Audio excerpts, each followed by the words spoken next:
Good morning, everybody. Welcome to Banks town in Lancashire. Why are we here? Well, the young man, the 17-year-old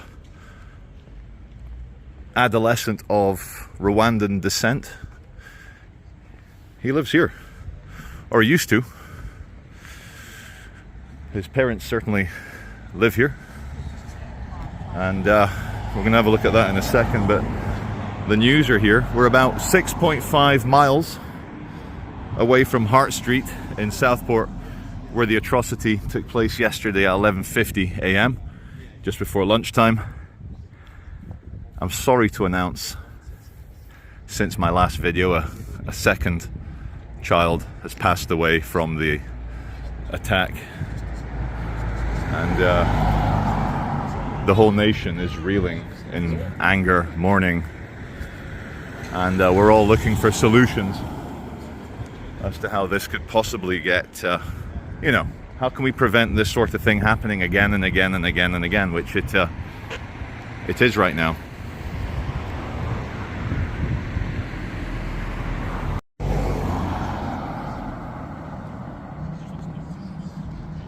It's not a big place, Banks. It's West Lancashire we are in. It turns into Merseyside, and well, not very far, a mile or two it turns into Merseyside. The police you see here are Lancashire PD. The police attending yesterday in Southport were Merseyside, Mersey being the river that goes through Liverpool. Now, as we discussed yesterday and I tweeted about, it doesn't appear our politicians are equipped to bring a political solution to what's happening across the West with mass undocumented migration. Now, that's a separate story. The young adolescent of 17-year-old of Rwandan descent, he is allegedly born in this country, but someone migrated here at some point. But that's not what I'm talking about. I'm saying really dark, violent atrocities are becoming much more common. And I don't think a political solution is going to be possible. So this is why I'm calling for pressure on King Charles to suspend Parliament, to bring in emergency military rule just for 1 year, just for a year. Let the mass deportations begin peacefully. Britain has a lot of overseas territories. We have a lot of islands. There's South Georgia. It's got a few penguins there near the Falklands. South Georgia could be a good spot if Rwanda's back in the news. The kid's Rwandan, the 17-year-old, he's not a kid. He's probably got stubble, probably got a beard, who knows? Big 17-year-olds these days. But we're off to Southport now to see the location of the attack.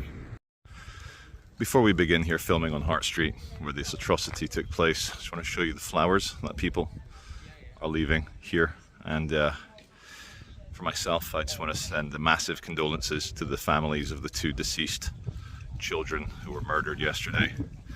A massive extended sympathy and love for the families of every child affected, who will live with the scars of this, both psychologically and physically, for the rest of their lives, and who knows how they'll be affected by this. And I'm going to try and cover this sensitively.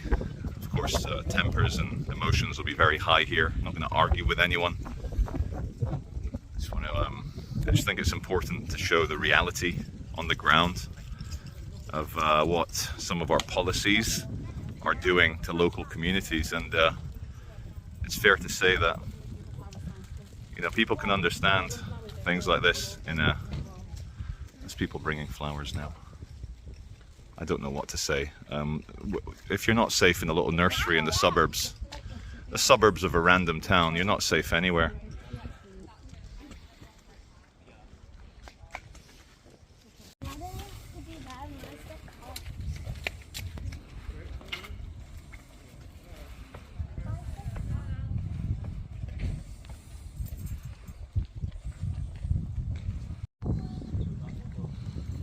There are no words.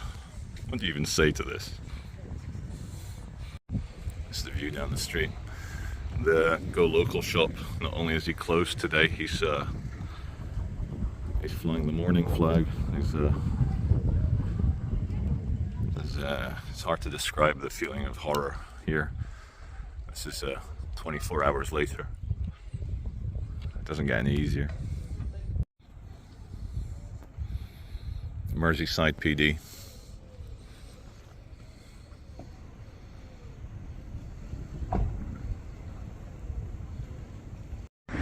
Just getting you guys a different angle here, just to give you some updates.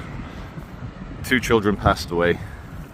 6 other children remain in a very critical condition in intensive care.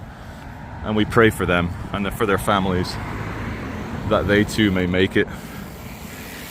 A 35-year-old nursery worker, she was injured as well, trying to stop the 17-year-old adolescent doing what he was doing. There was also a businessman outside who got stabbed in the leg trying to stop the assailant.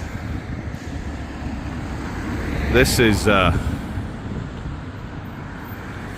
it's not normal, and I've been talking about civil war for years, but only seriously in the last 9 months, when I can see the buddings of it, I can see the beginnings of it.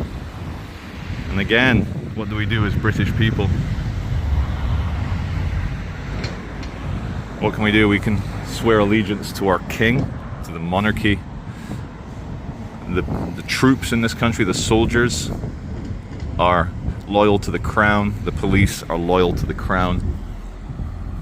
Parliament needs to be sacked en masse.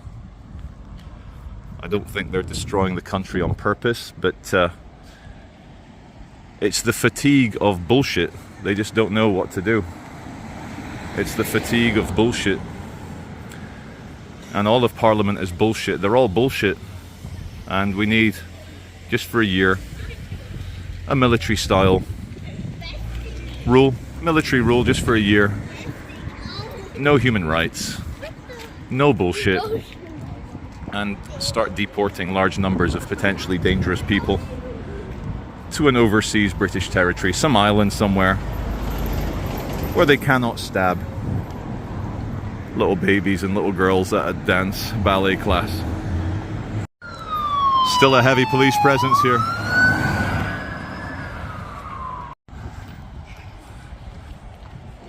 Local community coming out with teddy bears and flowers for the many victims that have happened here.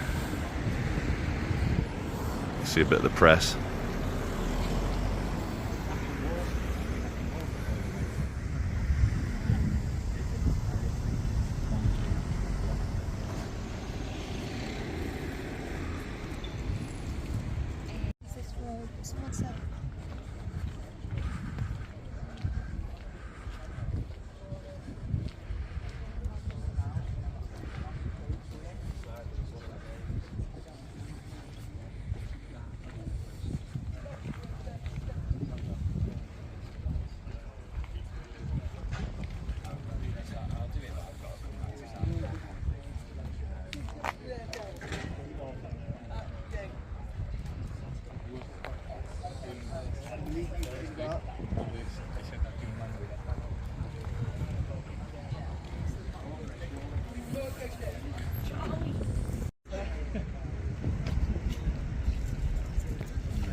Local shop says, "Rest in peace to the 2 angels of the stabbing attack in our small town. Our prayers and thoughts are with all the families involved." Just been in the Windsor Mini Mart, and the lady in there, I said, "Thank you for your nice sign on the door." And she goes, "Yeah, I've got a 12-year-old son, and he was up all night. He did not sleep a wink last night because he's scared, and that is terrorism."